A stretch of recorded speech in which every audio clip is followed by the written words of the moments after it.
Wali Kota Palembang Ratu Dewa hadiri pengukuhan Bunda PAUD Kecamatan dan Kelurahan, serta pengukuhan Pokja Bunda PAUD, sekaligus kegiatan pemerataan akses pendidikan melalui wajib belajar 13 tahun di Satuan PAUD Kota Palembang tahun anggaran 2025,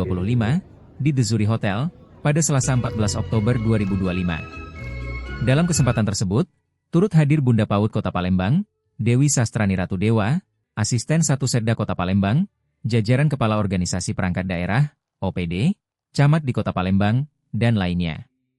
Wali Kota Palembang Ratu Dewa menargetkan agar Bunda PAUD dapat berperan dalam membangun karakter kelurahan serta mengajarkan dengan harapan semoga Bunda PAUD ini bisa berperan dalam rangka membangun karakter bagi anak-anak kita, tidak hanya membangun karakter tetapi juga mengajarkan dari budi pekerti, akhlakul karimah, dan juga harapan saya membangun kolaborasi dan sinergi serta kerjasama dengan stakeholder yang lain, termasuk dengan pihak swasta. Bunda PAUD Kota Palembang bisa sama-sama bersinergi yang memberikan motivasi dan penyemangat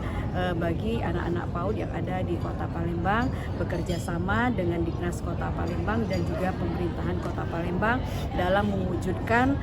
anak-anak yang memiliki anak yang sehat, cerdas, kemudian juga mandiri, kemudian juga berakhlak yang mulia. Seperti itu harapan kita.